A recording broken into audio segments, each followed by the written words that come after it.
दोस्तों नमस्कार। एजुकेटेड हिमालय में आपका स्वागत है। आज बात करेंगे हमीरपुर बोर्ड द्वारा कराए गए क्लरिकल एग्जाम्स की। जो एग्जाम 18 अक्टूबर को कंडक्ट कराया गया था, इसका पोस्ट कोड है 763। 763 पोस्ट कोड जो क्लरिकल का एग्जाम है उसको हम सॉल्व करने वाले हैं। इसको हम हर सेक्शन में डिवाइड करके सॉल्व करेंगे। इस वीडियो में बात करेंगे इंग्लिश सेक्शन की, सीरीज डी की। तो आप अपनी आंसर की यहां से नोट कर सकते हैं। जितने भी सवाल आपने करे हैं, अपनी आपकी कोई भी सीरीज है उसके साथ साथ हमारे साथ नोट करिए। एग्जाम की पीडीएफ अगर आप चाहते हैं तो आप हमारा टेलीग्राम चैनल ज्वाइन कीजिए, वहां पर आपको पीडीएफ्स मिल जाएंगे। ऐसा ही स्टडी मटेरियल भी बहुत सारा आपको मिल जाएगा। और अपडेट्स के लिए, इंस्टेंट अपडेट्स के लिए आप हमारा फेसबुक का चैनल भी लाइक कर सकते हैं और इस चैनल को तो जरूर सब्सक्राइब कीजिए ताकि आपको हम ऐसे ही वीडियोस अपलोड करा सकें। साथ ही ये वीडियो दोस्तों के साथ जरूर शेयर कीजिए। चलिए शुरू करते हैं इंग्लिश का पहला सवाल। तो पहला जो सवाल है, he is given dash habits. Actually ये जो यहाँ पर सवाल है, यहाँ पर ही हैज होना चाहिए था। यहाँ पर थोड़ा सा मिसटाइप हो गया है या फिर करेक्शन कह दीजिए। तो इसका जो सही आंसर है वो है C, he has given up bad habits. अगला जो सवाल है 23, she came dash with me to see circus. She came along with me। तो जिसका करेक्ट आंसर है वो है ए, इसको भी नोट कर लीजिए। 24 जो सवाल है, he dash all his energies to bear upon the task. तो यहां पर आपको ध्यान रखना है, ही dash his all energies, he brought all his energies to bear upon the task. तो यहां पर जो सही आंसर है वो है सी। आई होप आपने ये मार्क कर दिया है। 25 जो सवाल है, the ship was dash from its course. यहां पर शिप की बात की गई है। The ship was dash from its course by bad weather. तो 25 जो सवाल है, ship was actually distracted from its course. तो जो शिप का जो कोर्स था उससे इसको डिस्ट्रैक्ट कर दिया गया। उसके बाद 26 जो सवाल है, Ajay was dash with a serious crime. तो यहां पर ऑप्शन बहुत ही इंटरेस्टिंग है, जैसे कन्विक्टेड है, अक्यूज्ड है, कंडेम्ड है, चार्ज है। तो यहां पर आपको ध्यान देना था कि यहां पर होगा charged. Ajay was charged with a serious crime. The answer would be D. I hope आपने ये मार्क कर दिए हैं। तो ये तो कुछ ग्रामेटिकल थे। यहां इसके बाद आपको बताने हैं करेक्टली स्पेल्ड वर्ड्स। करेक्टली में सबसे पहले बताया गया कंपैशनेट। तो कंपैशनेट में आप ध्यान से देखें तो ये आपको पैशनेट की अगर स्पेलिंग आती हो उसके आगे सिर्फ आपको COM ऐड करना था। तो यहां पर आपको जो सी है वो करेक्ट आंसर मिल जाएगा। 28 में क्या है, इंस्टीट्यूशन। तो यहां पर देखिए ये तो बिल्कुल नहीं हो सकता, बी ऑप्शन। डी भी नहीं हो सकता, सिर्फ ए और सी में थोड़ा सा कंफ्यूजन होना था। तो अगर आप ध्यान से देखें, इंस्टीट्यूशन। तो ट्यूशन की स्पेलिंग अगर आपको आती है तो भी आसान हो जाता, अगर आपने इंस्टीट्यूशन कहीं पढ़ा है तो भी आपके लिए आसान होता। The correct answer is a.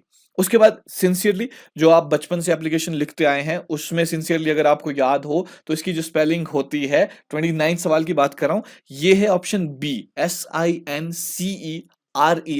तो correct answer should be B. उसके बाद डिसिप्लिन, ये भी एक बहुत इजी सी स्पेलिंग है। अगर आपको ध्यान रखना है, जैसे डिसिप्लिन का जो खास बात है इसमें एस आता है। तो एस कितने में है, पहले ए और बी ऑप्शन में तो नहीं है, तो दो तो नहीं हो सकते। तो यहां आप देखिए, और इसमें सी भी आता है। तो इस वाले में देखिए सी में सिर्फ एस है, सी नहीं है, तो ये नहीं हो सकता answer. The correct answer is D, DISCIPLINE, trust वर्दी। तो ये तो बहुत आसान है। ये देखिए ए तो हो ही नहीं सकता, ERDY नहीं है, ORTHY एक ही है। तो यहां पर आई होप आपके साथ कोई कंफ्यूजन नहीं है, सी इसका करेक्ट आंसर है 31 का। उसके बाद ये थोड़ा सा ट्रिकी पार्ट होता है क्योंकि अपोजिट्स आपको बताने थे, 32 से लेकर 36, यानी 32 से लेकर 36 तक। इसमें जो कॉन्फिडेंट, जैसे देखिए कॉन्फिडेंट में बहुत सारे लोग शाय भी कर सकते हैं, बट आई थिंक क्लोजर जो मीनिंग है वो डिफिडेंट होता है। अगर आप शाय कर दिया है तो भी बहुत ज्यादा गलत नहीं है, पर क्लोजर अगर मीनिंग में देखूं तो वो है डिफिडेंट। उसके बाद जो 33 है वो है बेनवलेंस। बेनवलेंस का मतलब होता है काइंड। तो इसका जो आपको ऑपोजिट था, ये बहुत ट्रिकी हो सकता था क्योंकि बहुत सारे लोगों को लग रहा है हेट्रेड। एक्चुअली लव का हेट्रेड है, बेनेवलेंस का नहीं, इसका मेलवलेंस होता है। सी आंसर यहां पर है। उसके बाद अगला जो wrath, wrath of God, wrath is basically जो एंगर होता है उसको। तो इसका जो क्लोजर जो मीनिंग था वो हमने यहां पर देखना है। तो एंगर का क्या हो सकता है, पीस। उसके बाद है इनफ्रक्टुअस, ये बहुत इंपॉर्टेंट है। इनफ्रक्टुअस होता है पॉइंटलेस, मतलब जिसकी कोई डायरेक्शन नहीं है। तो इसका क्या होगा यहाँ पे? स्ट्रेट। अगर आपको ये मीनिंग आता, अदरवाइज ये देखिए रिमोट, अट्रैक्टिव, डिवियस, ये तो बिल्कुल क्लोज भी नहीं है, अगर आपको थोड़ा सा अंदाजा होता कि क्या होता है। The correct answer is B, straight. Passionate, passionate का आप देखिए तो बहुत सारे लोग फर्वेंट के साथ इसको ले सकते हैं, बट फर्वेंट एक्चुअली सिनोनिम है पैशनेट का, इसका इम्पैशनेट ही मतलब है। पर पैशनेट का मतलब है बहुत ज्यादा आपके अंदर एनर्जी है, उसको पैशनेट बोल सकते हैं। तो यहां पर जो क्लोजर मीनिंग है, दैट शुड बी ए, जिसका यहां पर है काम।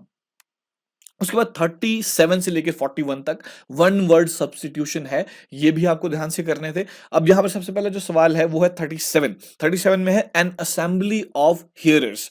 तो एक असेंबली है जिसमें बहुत सारे लोग सिर्फ सुनने का काम करते हैं, तो उसको क्या कहेंगे? That is actually audience. सब बहुत आसान सा था, स्ट्रेट फॉरवर्ड है, ऑडियंस। उसके बाद अगला है अपोज टू ग्रेट और सडन चेंज। ऐसे कौन से लोग हैं जो हर चीज या जो एक सडन चेंज को हमेशा अपोज करते हैं? तो ऐसे लोगों को कंजर्वेटिव कहा जाता है। कंजर्वेटरी जो सोच है वो है 38 का सी आंसर। उसके बाद a person who helps you break the law. तो यहाँ पर स्पाई तो नहीं होता है, यहाँ पे अगर आप देख लेते कोलैबोरेट भी नहीं करना होता अगर आप कर रहे हैं, तो नन ऑफ दीज तो नहीं है। तो अगर इस तरह से भी आप एलिमिनेट कर पाते, अकम्प्लाइस इसका सही जवाब है।